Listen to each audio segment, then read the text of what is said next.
knows that he has a whole crowd of supporters, not just crowd, perhaps a huge part of the population of the Philippines Millions, who are sir. thinking of him every day, Yes. are wishing him the best and wishing for his return as soon as possible. Yes. And as I said, this is just a fraction of the mail that we're receiving. Yes, sir.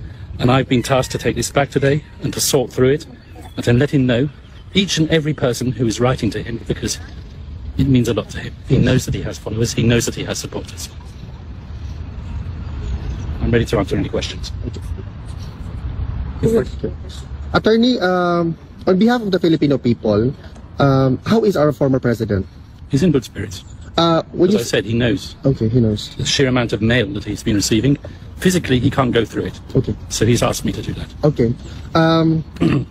Does it also mean, sir, that it is an additional work for you to do this? Would you rather have... I don't regard this as being work. I regard this as being a pleasure. Perfect. To bring the support of the Filipinos to the former president. Thank you, sir.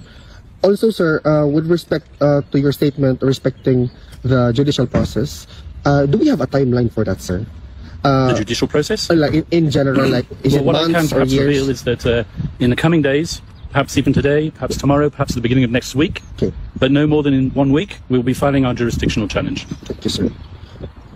Because in relation to that, sir, there are also questions from the Filipino people that some of the judges has expressed already statement that they are sort of against the former president. But is it that having him here in ICC already statement that they have jurisdiction already to the former president, sir? I'm not aware of any comments expressed by ICC judges. I'm certainly not going to comment on that Okay. allegation. I find it hard to believe. As far as I'm concerned, the ICC is a court which will hear our application and will apply all due process. I have full confidence in the judges at the present moment in time. Thank you, sir. I have no reason to believe anything else. Thank you, sir. Yes. Attorney Kaufman, recently Vice President Sara Duterte confirmed that she is part of the arrest list of the ICC. What are your comment about this? She's part of what? Sorry, could you repeat the question? Arrest list. Arrest list. I don't know anything about an arrest list. You can have to ask that question to the Office of the Prosecutor, to Karim Khan. Okay. How about that? Because, sir, in relation to that, the mindset is that we are afraid that it's going to be another Filipino going to be surrendered here again in the ICC. So, Once again, I can't comment. I'm here to do one job and one job only. Not to represent other people. Okay. I'm here to represent the former president. okay, sir, clear. Yeah, maybe in line that will the incumbent Vice President face the same fate as her father, and how do you perceive these cases' potential impact on the principles of international criminal law, particularly concerning the prosecution of former heads of state? That's a very, how can I say, apropos question at the present moment in time. There are heads of state who have been targeted, including a head of state in my country, from where I come from. Once again, it's a very contentious issue. And I'm not going to start talking about that in the media. It's an academic debate on it as well. Yes. So really, it's not relevant to my representation of President Duterte. Sir, are you confident that there will be a favorable response to the application of your jurisdictional strategy? I've said already in the media that I think it's a compelling argument, but the ultimate arbiters of that argument are the judges themselves. Okay. And it's not for me to tell them how to find, ultimately, what they believe is the correct decision, the correct judgment. I hope they will accept my argument. Okay. Sir, are you confident that former President Rodrigo Roa Duterte will be brought back to the Philippines before even the confirmation of charges? That is certainly my ambition, yes. Okay. Do you have a message to the Filipino people who are closely following the development of the case of our former president that we love and adore, sir? As I've told you already, just respect the process, trust us as his lawyers to do the job properly, and we hope that we will bring the right result home. Sir, on behalf of the Filipino people, we are praying for you. We are hoping for a positive response or result through all of this. We can't wait to welcome our former president back home to the Philippines, and it's through you and your team. We always pray for you that God will give you the wisdom. Thank you very much. It means a lot to me, and it means a lot to him as well. May I also say, Yes, sir. I have been following the proceedings in the Senate. I've even read the final report. Yes. I've seen the thorough work that has been done by Senator Amy Marcos. Mention has been made of the arrest. Mention has been made even of the jurisdictional arguments. They are very compelling, and they support our arguments as well. So, Are you saying, sir, that the result of the Senate inquiry actually favors the application of your jurisdictional argument? there are definitely arguments that can be derived from that report and will be used.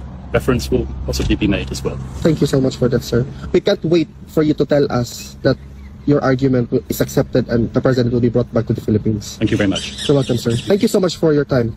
Thank you, sir. Matuwa ay nagalit ang taong bayan sa pagsisimula ng 20 pesos kada kilong bigas ng Department of Agriculture sa Cebu City. Ang dahilan, sa halip na magsilbing konkretong tugon sa kagutuman, ang programa ay tinawag na propaganda matapos ilagay ang mukha ni Marcos Jr. sa packaging ng bigas, kahit malinaw na hindi naman galing sa sariling pondo ng Pangulo ang pambili nito. Hindi napigilan ng ilang netizen na maglabas ng saloobin kaugnay ng programa sa unang araw ng buwan ng Mayo. Kitang-kita raw kasi ang larawan ni Marcos Jr. sa packaging na tila pinaparamdam sa mga tao na personal itong ayuda mula sa kanya. Pero malinaw, pondo ito ng gobyerno, buwis ng taong bayan, at hindi mula sa bulsa ng Pangulo. Ilan sa mga komento ng netizens ay nagtatanong kung kandidato ba raw ang Pangulo, kaya't mukha niya ang nakapronta sa packaging. Habang ang iba naman ay question ang timing ng programa, lalo't kasulkuyan ang campaign period para sa nalalapit na halalan.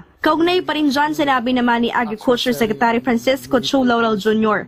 na hindi mo na itutuloy nakatakdang bentahan ng 20 pesos na bigas sa mga kadiwa outlet sa May 2. Ngayong unang araw ng buwan ng Mayo nga ang tinakdang simula ng bentahan ng bigas sa Cebu City. Ngunit isang araw lang ito maaring bilhin ng mga consumer at tanging sa pamamagitan lang ng kadiwa booth. Paano ba naman kasi isinabay ang programa sa panahon ng kampanya kung kailan ipinatutupad ng Commission on Elections o COMELEC ang ayuda ban? Ibig sabihin, kailangan humingi muna ng exemption mula sa COMELEC ang mga lokal na pamahalaan maging ang mga ahensya ng gobyerno. Well, as far as the COMELEC is concerned, hindi pa namin nakukuha yung approval to do, the Cebu government has not yet gotten the approval to do the selling of 20 kilo rice in Cebu. We do the actual selling on May 13 siguro ang target to rice. Dismayado raw si Laurel dahil maaantalang bentahan ng bigas at posibleng matenga na naman ng mga supply sa mga bodega. Posibleng maapektuhan ang bilihan ng palay mula sa mga lokal na mga magsasaka. Gayunpaman, nasa 12,000 na mga sako ng bigas ang ibinaba sa kadiwa booth sa Cebu City. Sakaling maubusan ng stock sa unang araw ng bentahan at humarap sa aberyang logistics, may nakahanda raw na alternatibong solusyon ang kalihim. From what I understand, may local stocks din ang Cebu na baka hiramin namin or sa kanila and palitan na lang, or we can actually source out naman even sa local traders dun sa Cebu or retailers kung pinakailangan. Para sa Diyos at sa Pilipinas kung mahal, ito si Sheena Torno, SMNI News. Yun. At 20 pesos. Ay, nako, parang RJ, ano masasabi mo dyan? Alam mo, nakakahiya talaga tong gobyerno na to, no? Biruin mo, may pera na kayo ng gobyerno, pero 20 pesos lang ang kinaya nila. Ito pa, timing sa eleksyon, at ang matindi dito, kala mo tumatakbo si Marcos kasi may mukha niya pa eh. Hindi kagaya ni, paris kayo kay Pastor Kibuloy. Biruin mo, eto, sinabi ko nga, may pera na ng gobyerno, 20 pesos lang. Si Pastor Kibuloy, isang kaban, binibigay ng libre. Ganyan katindi. Hindi lang bigas. Hindi lang bigas, may grocery may pa. Grocery at hindi pa. lang hindi lang basta yung masasabi natin na mumurahin. Hindi, talagang quality. Ganyan katindi yan. Paano pa pag napapasok yan si Pastor sa Senado? Totoo yan. Mas malaki ang may bibigay niya. Ayun na nga. Ito kasing bigas na to, yung 20 pesos na kilo ng bigas na kung iposisyon nila, akala mo, yumaman na Pilipinas. Ito pong lagi natin ipapaalala, may subsidy po na galing sa budget ng gobyerno para maging 20 pesos ang presyo netong bigas na ito. Meaning, binili po nila ng mahal yung bigas dyan sa mga farmers, tapos ibinenta nila ng palugi sa 20 pesos na halaga. Tama lang naman na mailagay ang muka ni Bongbong Marcos dyan sa plastic bag na yan. Kasi plastic din naman siya. So karapat-dapat lang na nandiyan dyan siya sa na yan. Pero tinan mo gumastos na tayo doon sa bigas itself. Gumastos pa tayo sa pag-imprenta ng kakapalan ng pagmumuka nitong presidente natin na mailagay dyan. Promise fulfilled. Ang tanong, gaano katagal? Pwede ba magmura? Ha? Pwede Bawal lang. Pero yun ang lagi nating sinasabi na subsidized na ng gobyerno.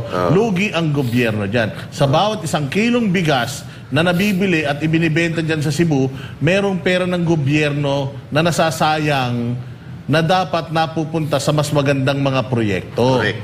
Kasi kung ang presyo ng bigas dahil sa makinarya, dahil sa programa, naging natural na 20 pesos, hindi siya artificial, magbubunyi tayo. Baka gusto mo, bongbong, ipatato pa kita sa pisngi ko.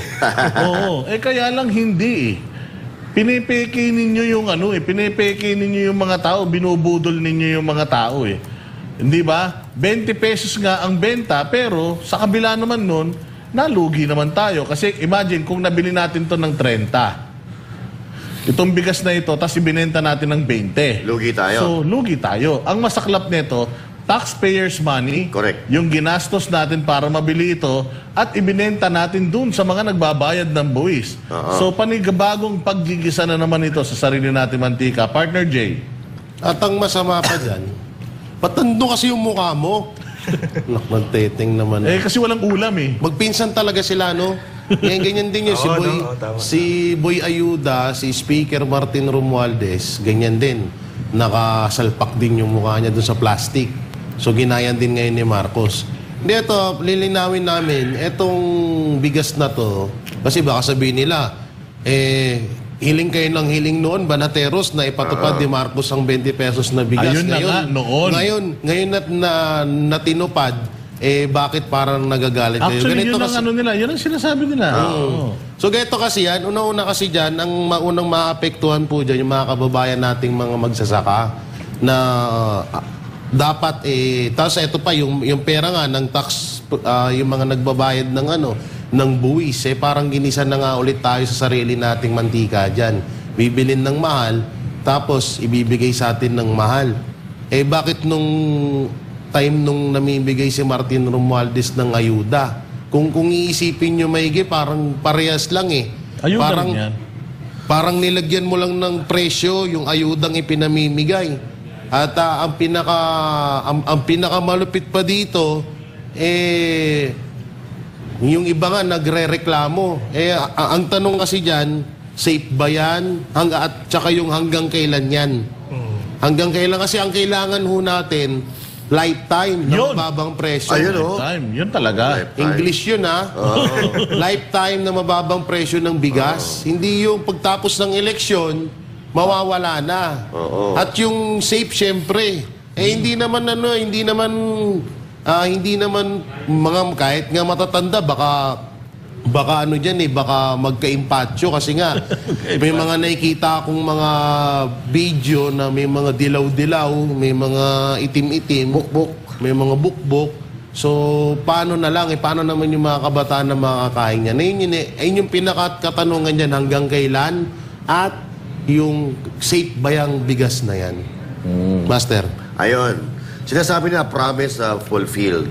Kung marami na natulungan na nagugutom na Pilipino at sinabi ng mga Pilipino na hindi na sila nagugutom dahil sa bigas na yan, a promise fulfilled yun. Pero sana, yung pina-imprenta nyo dyan sa plastic na yan, binili na lang nyo ng sardinas para at least nung kumakain nung sila Laurel, nung bigas, may ulam sila. Oo. Kasi mga kaplastikan talaga Ikaw, Pilipino ka, kakain ka ba ng bigas lang? Sabi lalagyan mo ng ulam. So gusto nila ipakita sa mga Pilipino na ito, ibebenta namin ng 20. Kinakain namin. Pero sana naman, para naging totoo, nilagyan ng ulam. At saka ganito kasi mga partner, yung mga politiko na nawawala walang nagagawa sa gobyerno, excuse me, na kahit pa paano, kailangan maging relevant sila. Kasi wala sila nagagawa Walang tumatatak sa isipan ng mga tao. So ang tatatak sa kanila, yung pangaran mo, a promise fulfilled, yung mukha mo doon sa plastic, noong bigas na sana binigay mo. Binenta mo pa rin naman yan ng 20 pesos So ngayon, galawan ito ng mga week. Galawan ng mga week at galawan ito ng mga tao na hindi alam kung paano pamulungan ng gobyerno. Yung magpapasikat sila sa pamamagitan ng paglalagay ng mukha nila sa mga plastic. Ang malupit pa dyan, mas mahal pa yung plastic kaysa sa bigas. Yun lang.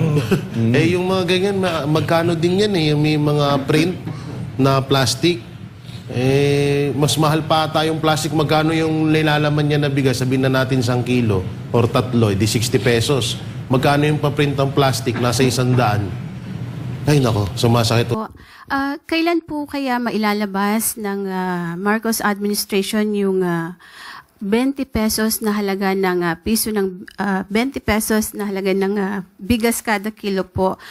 Tapos na po ba yung guidelines ukol dito? Kasi po after nung announcement, marami lumabas sa social media. Ano po yung sinasabi na yung bigas ay luma, may amoy. Meron naman pong iba sa ibang lugar mismo, hindi naman sa Visayas kung saan dapat una yung implementation nito. Sabi niyo po na manggagaling din sa mga lokal na magsasaka, yun pong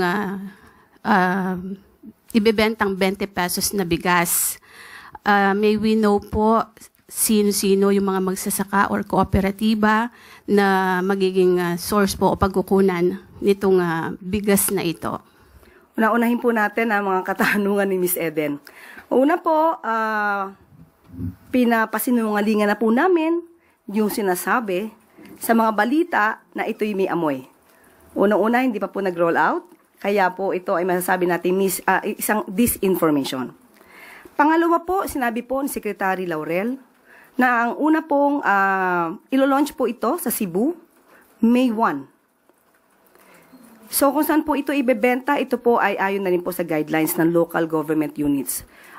Siguro po mas maganda po itanong natin kung sino po yung mga involved na local government units para malaman natin kung ano yung mga guidelines po nila. At sa May 2 naman po ay sisimulan din po ito sa Visayas Avenue, sa Bureau of Animal Industry. Sa May 2 po, ito naman po ay sa Kadiwa. Ano po yung sino-sino po yung mga magsasaka or kooperatiba na pag mumulan po nitong source ng 20 pesos na bigas? Kasi sabi niyo po, local farmers po ang panggagalingan nito. Ibig sabihin, hindi po imported rice yung ibebenta natin na 20 pesos na bigas? Sa ngayon po, ang sinasabi po natin ay manggagaling ito sa local farmers. Yan po ang maliwanag. Kung meron po mga kooperatibang mai-involve po dito, tignan po natin ang susunod na guidelines at hingin po natin ang mga listahan. Kaya kalo-launch pa lamang po nito at sisimulan pa lamang po sa May 1. So wala pong mga specific na mga kooperatiba or mga magsasaka na pagmumulan po nitong bigas na ito, itong 20 pesos, para po naman na malaman natin na yung bigas ay galing po talaga sa ating mga magsasaka, hindi lamang yung mamamayan natin ang makikinabang sa murang bigas, kundi maging yung mga magsasaka po. Parang 2 birds in 1 stone po yung hit ng gobyerno natin dito. Katulad po ng sinabi natin, dapat wala po tayong pagdududa. Local farmers po sa panahon po ngayon, as we speak, sa local farmers po ito kukunin. Kung meron pa pong detalye, kukunin muna po natin sa local government units. May 1 pa po ito ilulunsad sa Cebu. Kapag may detalye na po tayo, ibibigay po namin sa inyo. Katrina Domingo, ABS-CBN. Good afternoon, ma'am. Ma'am, Vice President Sara Duterte has questioned the timing of the release of this 20 peso per kilo rice. How do you convince the public that this is not a form of politicking, particularly because it is being launched weeks before the midterm elections? Kailan pa po ba natin ibibigay ang sakate sa kabayo? Kung kailan namatay na yung kabayo? Sa politika po, wala pong timing. Sa pagbibigay ng ayuda, sa pagbibigay sa mga taong kinakailangan ng tulong, lalong-lalo na yung mga nasa laylayan ng lupunan, hindi po kino-question ang timing dito. Sa pinakamaagang kakayanin ng gobyerno na maibigay ang tulong, ibibigay po yan. Walang politika rito. Malamang sinasabi lamang ito para muling bigyan ng negatibong epekto ang isinasagawa ng Pangulo para matupad ang 20 pesos kada kilo na bigas. Why wasn't it possible for the government to launch it way earlier, considering that this was a promise made during 2022, around 3 years ago? Obviously, hindi naman po sa isang click ng kamay ay maigagawa ito, maisasagawa ito. Lahat po ay kailangan magtulong-tulong. Katulad po nito, may mga Visayas governors na nagbigay ng kanilang pagsang-ayon para makapagbigay din po ng subsidiya kasama po ang national government. Yan po ay inaaral, hindi po ito basta-basta, isinasagawa, dapat po malinis ang pagkakagawa para po mas magandang maibigay at kung kakayaning magtuloy-tuloy talaga ang proyektong ito ng Pangulo, ay dapat pong gawin lamang. Ma'am, final question from my end. How sustainable, how confident are you with regard to the sustainability of this project, considering that the government is subsidizing a big portion of the amount and it's not the actual cost of production for farmers? Yan naman po ay sinasabi na masusustain hanggat December. Ito pong taon ng December. At ang pinag-uusapan po ngayon ay sa susunod na taon ay maaaring maisama na po ito sa budget. Heidi Sampang, FEBC.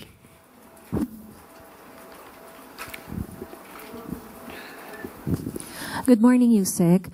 Ayon po sa Stratbase SWS survey, sa ika-4 na sunod na buwan po ay muling tumaas ang bilang po ng mga pamilyang Pilipino na nagsabi pong sila ay mahirap.